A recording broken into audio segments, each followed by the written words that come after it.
പരിപാടിയും നടക്കാനിരിക്കും. അസ്സലാമു അലൈക്കും വറഹ്മത്തുള്ളാഹി വബറകാതുഹു. ബിസ്മില്ലാഹിർ റഹ്മാനിർ റഹീം. അൽഹംദുലില്ലാഹി റബ്ബിൽ ആലമീൻ. വസ്സലാത്തു വസ്സലാമു അലാ സയ്യിദിനാ മുഹമ്മദിൻ വആലിഹി വസഹ്ബിഹി അജ്മഈൻ. അമ്മാ ബഅദു.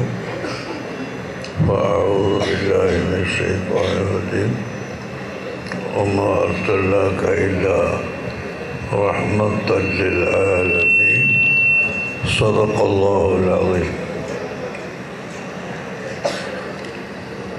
ബഹുമാനമുള്ള സാദാത്തുക്കൾ, ഉലമാക്കൾ, പ്രിയപ്പെട്ട മുതാലിമുകൾ, സഹോദരന്മാർ, സുഹൃത്തുക്കളെ, ഞാൻ ഇവിടെ ഖാദിയാകാൻ മാത്രം എനിക്ക് കഴിവ് ഇല്ല. ബഹുമാനപ്പെട്ട താജുൽ ഉലമ നിർവഹിച്ച ഒരു സ്ഥാനം നിർവഹിക്കാൻ ഞങ്ങൾക്കാർക്കും കഴിവില്ല. അത്ര വലിയ കഴിവിൻ്റെ ഉടമസ്ഥനായിരുന്നു ബഹുമാനപ്പെട്ട താജുൽ ഉലമ. ഈ നാട്ടുകാർക്ക് മനസ്സിലായിട്ടുണ്ടാവില്ല, 60 കൊല്ലം ഉള്ളാളത്ത് ഇവിടെ താമസിച്ച് ആ കാലഘട്ടത്തിൽ ഇതിൻ്റെ അടുത്ത പ്രദേശത്തെല്ലാം ഉള്ള പള്ളികൾ, മദ്രസകൾ ഇതെല്ലാം കുറ്റിയടിച്ചും തറക്കല്ലിട്ടും ദുആ ചെയ്തും സഹായം ചെയ്ത് ഈ ഉള്ളാളത്തിൻ്റെ ചുറ്റുഭാഗത്ത് അഹ്ലുസുന്നത്തി വൽ ജമാഅത്തിൻ്റെ പ്രവർത്തനം സജീവമാക്കിയതിൽ ഏറ്റവും വലിയ ഒരു സ്ഥാനം വഹിച്ച ആളായിരുന്നു മർഹൂം സയ്യിദ് അബ്ദുറഹ്മാൻ ബുഖാരി താജുൽ ഉലമ തങ്ങളവർക്ക്. അല്ലാഹു അവരെയും നമ്മളെയും റസൂലുള്ളാഹിയുടെ ശഫാഅത്തിൽ ഒരുമിച്ച് കൂട്ടി തരട്ടെ. അവർ നിർവഹിച്ച ഒരു സ്ഥാനം ഏറ്റെടുക്കാൻ എനിക്ക് കഴിവുണ്ടായത് കൊണ്ടല്ല, പക്ഷേ ഇവിടെ അഭിപ്രായ വ്യത്യാസങ്ങൾ ഉണ്ടാവാതിരിക്കണം എന്ന ഒറ്റ ചിന്ത കൊണ്ട് ഞാൻ അത് സ്വീകരിച്ചതാണ്.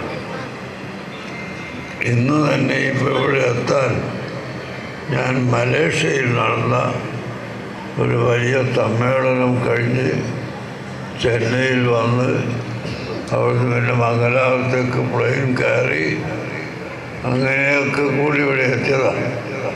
ഇത് ഖാദിസ്ഥാനം ഏറ്റെടുത്ത ഉടനെ തന്നെ ആദ്യമായി നടക്കുന്ന ഉറൂസിൽ ഞാൻ സമ്മതിക്കാതിരിക്കുന്നത് ശരിയല്ല എന്ന് കരുതിയാണ് ഞാൻ ഇന്ന് കൊണ്ടുവന്നിട്ടുള്ളത്. അതുകൊണ്ട് എല്ലാവരോടും ഇനിയും പറയാനുള്ളത്, അൽഹംദുലില്ലാഹ് ബഹുമാനപ്പെട്ട സയ്യിദ് മദനി തങ്ങളവറുകൾ ഇവിടെ ഭരണം നടത്തുന്നു. അതിൻ്റെ ഉദാഹരണമാണ് എത്രയോ കൊല്ലങ്ങൾക്ക് മുമ്പെല്ലാം ഇവിടെ പ്രസിഡൻ്റായിരുന്നവരും കമ്മിറ്റി മെമ്പറായിരുന്നവരും എല്ലാം ഇതിൽ ഒരുമിച്ച് കൂടിയിട്ടുണ്ട്. അതൊക്കെ ആ താജുൽ ഉലമയുടെയും സയ്യിദ് മദനി തങ്ങളുടെയും നിയന്ത്രണത്തിൽപ്പെട്ടതാണ്. അതുകൊണ്ട് നമ്മുടെ മുൻ പ്രസിഡന്റ് മോൾവാരി നിങ്ങളോട് പറഞ്ഞതുപോലെ, ഉലമാക്കളെല്ലാം പറഞ്ഞതുപോലെ, ചില്ലറ അഭിപ്രായ വ്യത്യാസങ്ങൾ വ്യക്തികൾ തമ്മിലോ മഹല്ലത്തുകൾ തമ്മിലോ ഒക്കെ ഉണ്ടായിരിക്കാം. ഉണ്ട് എന്നല്ല ഞാൻ പറയുന്നത്, സ്വാഭാവികമാണ് അങ്ങനെ ഉണ്ടാവൽ. അങ്ങനെയാണെങ്കിലും അതൊന്നും നമ്മളെ ഉറൂസുമായി ബന്ധപ്പെടുത്തരുതെന്നും ഈ ഉറൂസ് വളരെ ഭംഗിയായി നല്ല നിലയിൽ നടത്തിക്കൊണ്ടുപോകാൻ എല്ലാവരും സഹകരിക്കണം എന്നുമാണ് എനിക്ക് നിങ്ങളോട് പറയാനുള്ളത്.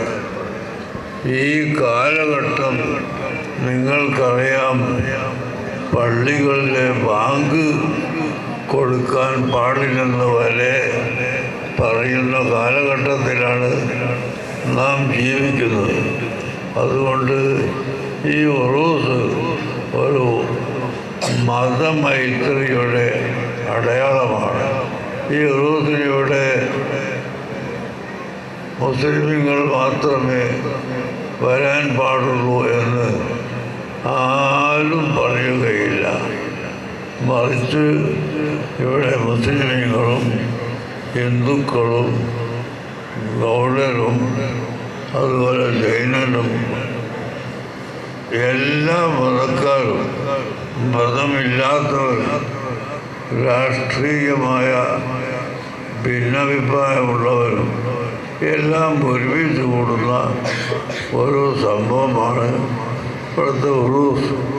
ഇത് തന്നെ ഈ രാജ്യത്ത് മതസൗഹാർദ്ദവും മതമൈത്രിയും ഐക്യവും നിലനിർത്താൻ വേണ്ടി അല്ലാഹുവിൻ്റെ ആലിമീങ്ങളായ ഔലിയാക്കൾ നമുക്ക് നിശ്ചയിച്ചു തന്നതാണ് എന്ന് മനസ്സിലാക്കി എല്ലാവരും യോജിപ്പോടു കൂടി നമ്മൾ ഉറൂസ് നടത്തണം. അതിനാവശ്യമായ എല്ലാ സഹകരണങ്ങളും നൽകണം എന്ന് നിങ്ങളോട് ഓർമ്മപ്പെടുന്നു. കർണാടക ഗവൺമെൻറ്റിൻ്റെ എല്ലാ സഹായവും ഉണ്ടാവാൻ ഉള്ള പെറ്റീഷൻ ഇപ്പോൾ ഞാൻ നിങ്ങളുടെ നാട്ടുകാരനും നമ്മുടെ എല്ലാവരുടെയും പ്രിയപ്പെട്ട ആളുമായ UT ഖാദർ സ്പീക്കർ അവരെ കയ്യിൽ കൊടുത്തിട്ടുണ്ട്. തീർച്ചയായും ഗവൺമെൻറ്റിൻ്റെ എല്ലാ സഹായവും സഹകരണവും നമുക്ക് ഉണ്ടാകും. ഒരു കുഴപ്പവും ഉണ്ടാക്കാതെ ഈ ഉറൂസ് മുന്നോട്ട് കൊണ്ടുപോകണം എന്ന് നിങ്ങളെ ഓർമ്മപ്പെടുത്തി ഞാൻ എൻ്റെ വാക്കുകൾ അവസാനിപ്പിക്കുന്നു. അല്ലാഹു സുബ്ഹാനഹു വ തആല നമ്മുടെ മുമ്പിലുള്ള ഈ ഉറൂസ് വളരെ ഭംഗിയായി നടത്താൻ തൗഫീഖ് ചെയ്തു തരട്ടെ. അല്ലാഹു ഈ സദസ്സിൽ ഹാജരായ എല്ലാ മുതല്ലിമീങ്ങൾക്കും നാഫിയായ ഇൽമിനെ അല്ലാഹു തആല എത്തിത്തരട്ടെ. അല്ലാഹു തആല നമുക്കെല്ലാവർക്കും ദീർഘകാലം ദീനിന് ഖിദ്മത്ത് ചെയ്യാനുള്ള പൂർണ്ണമായ ആഫിയത്ത് പ്രദാനം ചെയ്യട്ടെ. اللهم إنا نسألك العفو والعافية الدائمة التي لا سقم معها يا أرحم الراحمين. اللهم يسر عسيرنا وسهل أمورنا وحصل مرادنا وقض حوائجنا واشفنا واشف مرضانا. ربنا آتنا في الدنيا حسنة وفي الآخرة حسنة وقنا عذاب النار. وصلى الله على سيدنا محمد وآله وصحبه.